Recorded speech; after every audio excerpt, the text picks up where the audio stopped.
Alkisah, ada sebuah kapal yang terjebak badai besar di tengah laut.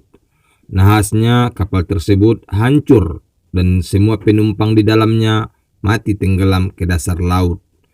Kecuali satu orang, dia selamat dan terdampar ke pinggir pantai.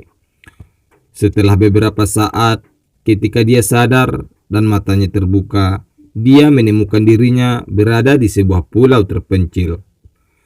Segera setelah pria itu bangun, dia mulai berdoa kepada Tuhan.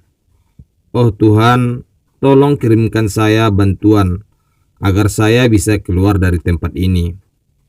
Detik demi detik, menit demi menit, jam demi jam pun berlalu, tetapi tidak ada bantuan yang datang untuknya. Maka pada hari itu, dia menghabiskan malamnya dengan tidur di pantai. Keesokan harinya ketika dia bangun, dia kembali berdoa kepada Tuhan, tetapi tetap tidak ada pertolongan yang datang. Hari demi hari berlalu, seperti ini sekarang dia benar-benar menyerah. Dia memutuskan untuk menjalani kehidupan di pulau terpencil sebagai takdirnya. Pria itu mulai mengumpulkan kayu dahan, ranting, lalu membuat gubuk untuk dirinya sendiri. Lalu dia mengumpulkan barang-barang dari puing kapal yang hancur dan menyimpannya di gubuk.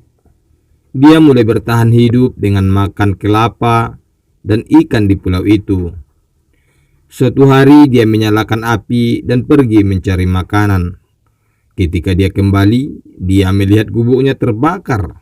Dia sangat sedih karena gubuk itulah satu-satunya tempat berlindungnya.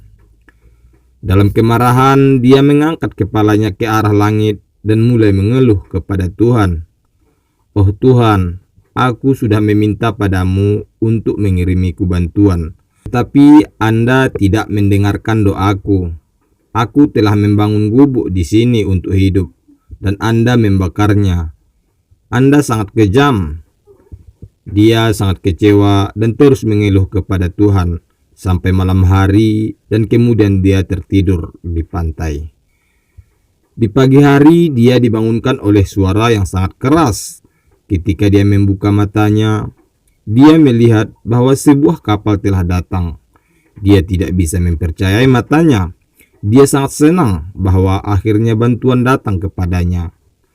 Lalu dia naik ke kapal dan kapal itu pun mulai berlayar.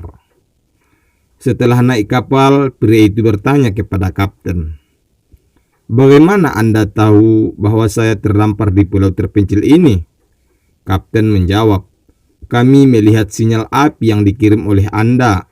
Jadi kami mengerti bahwa ada seseorang di pulau itu. Itulah mengapa kami datang ke sini." Pria menimpali, "Saya tidak mengirim sinyal api." Kapten membalas, "Tetapi kami datang ke sini hanya setelah melihat sinyal api." Pada momen itu, si pria teringat gubuknya yang terbakar. Dia mengerti bahwa sinyal api yang dibicarakan kapten adalah gubuknya yang terbakar. Dia mengerti bahwa itu adalah rencana Tuhan untuk mengeluarkannya dari pulau terpencil dengan membuat gubuk terbakar. Dia mengerti bahwa rencana Tuhan lebih besar dari rencananya untuk dirinya sendiri, dan dia mulai berterima kasih kepada Tuhan. Jika kita melihat dalam hidup kita, akan menemukan bahwa kita telah membuat rencana, namun apa yang kita inginkan tidak terjadi. Kita selalu berusaha memahami kejadian-kejadian dalam hidup dengan pikiran kita yang terbatas. Ketika masalah menimpa kita, iman kita mulai goyah, kesabaran berubah menjadi putus asa, harapan mulai hilang, dan kita mulai mengeluh kepada Tuhan.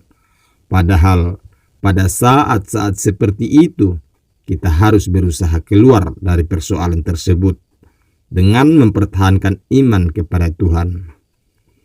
Di dunia ini dengan lebih dari 7 miliar orang, Tuhan memiliki tujuan dan rencana untuk setiap kehidupan kita.